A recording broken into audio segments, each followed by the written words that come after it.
Hi everyone, it's Kieran from 81 Vintage and welcome back to my channel. In today's video I'm going to be sharing with you how I take an old scrap mirror and some scrap wood and turn it into this hand-painted Indian inspired piece. I hope you like this video. I do hope you'll consider subscribing to my channel. I'm posting a new video every day throughout January.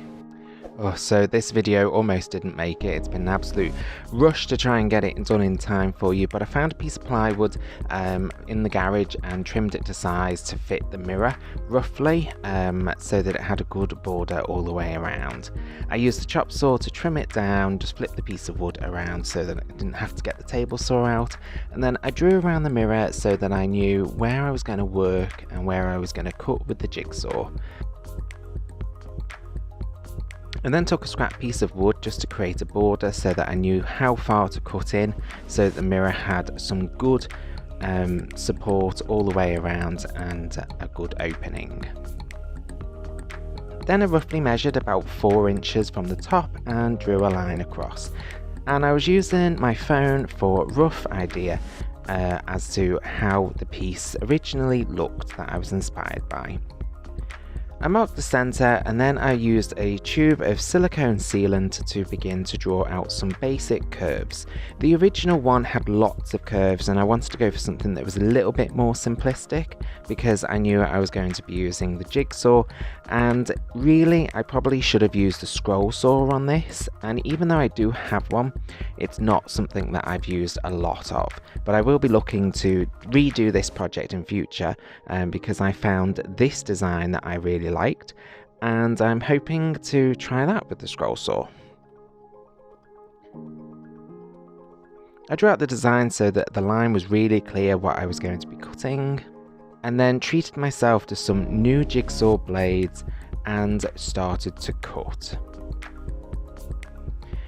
You want to drill a hole to start off your jigsaw in, and you really want to put that quite close to the edge of where you're going to be cutting. There's no point doing extra bits of cutting that aren't needed. When I'm using the jigsaw, I like to pulse my fingers, so I grab and let go of the handle repeatedly. I find that that helps me get really good control over the jigsaw, whereas if I just pull and hold, it flies off all over the place. The jigsaw is probably one of my least favourite tools to use. I'm least confident with it, so if you have any tips on how to get better at a jigsaw or anything that you found that was a revelation, please do let me know down in the comments below. I found working on this old chest of drawers really handy because you can move around from position to position so that you can easily cut all of the various bits out. Cutting the curves is most difficult on this, and so for me I found that it was easiest to divide that into smaller sections. And once I was happy with my shape, I gave it a good sanding with the orbital sander. I wasn't really concerned about getting really straight edges or really perfect curves because most Indian woodwork can be quite rough. I then used up the last of the brown spray paint that I had and then headed inside to mix up some red FurniPaint.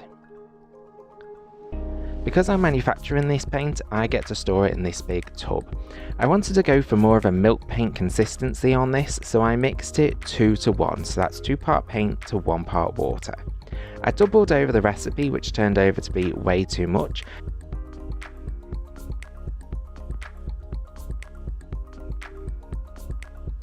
The paint goes on a little bit streaky, but as you work it, it does solid up to a full solid colour. For this I wanted a much more chippy effect, and so I was using the heat gun to really help force that paint.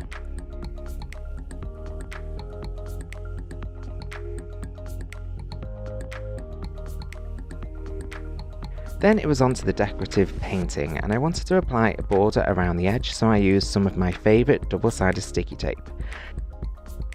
Here I'm using some Yellow Ochre acrylic paint for no other reason than I have it left over and I want to start using up these tubs. I really like the combination of yellow and red, and you can see here some of that chippy paint has started to pull up with that tape. That's absolutely fine. I'm not looking for perfection or true control over this effect. I'm quite happy for it to chip as it wants.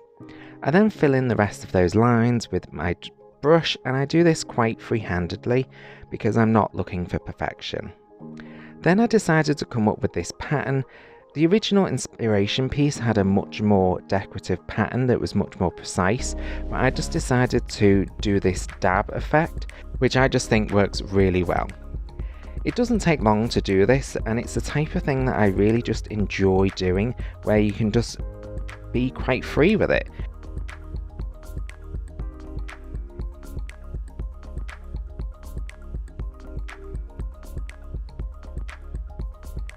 I then started to use the back of the paintbrush to apply some dots, and again these were quite random.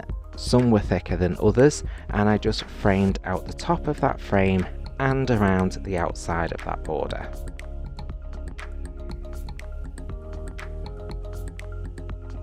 I then looked at the inspiration piece again and saw that it had some sort of leaf design, and so I tried to recreate that with my paintbrush. So I turned my paintbrush and was using the point of the paintbrush to create the ends, and this worked really nicely. I think this type of project is one of those things where you just have to go with it and trust that it will all look right in the end.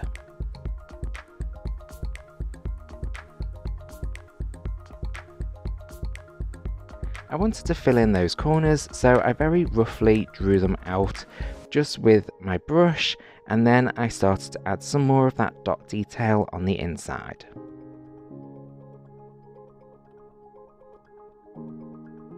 That then left just enough space to do that leaf design again, and so I filled in that area. I let it dry and then I distressed it, and you can see some of that paint has started to chip up. You then want to make sure that you brush off FurniPaint with a dry cloth or a brush rather than using anything wet, because that will reactivate the paint dust.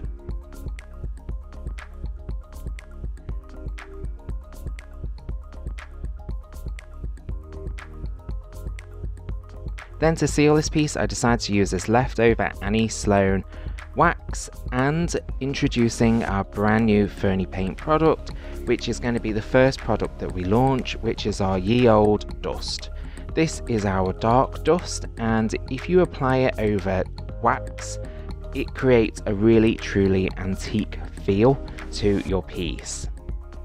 It comes in a 100-gram tub, and it has a wide open mouth so that you can get your fingers in and sprinkle it nice and easily, and you apply it over your wet wax, work it in, and then it creates a sort of muddy texture, which here looks a little bit rough, but when you buff it off, it just leaves those signs of age in those nooks and crannies, and it really does help to give the appearance of it being a truly vintage piece.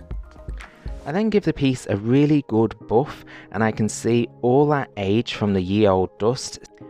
I then turn it over and pop the mirror back in, and then I'm going to be using these mirror edges to hold it in place. These are about £1.60 and super inexpensive, but really handy. And this is how it came out.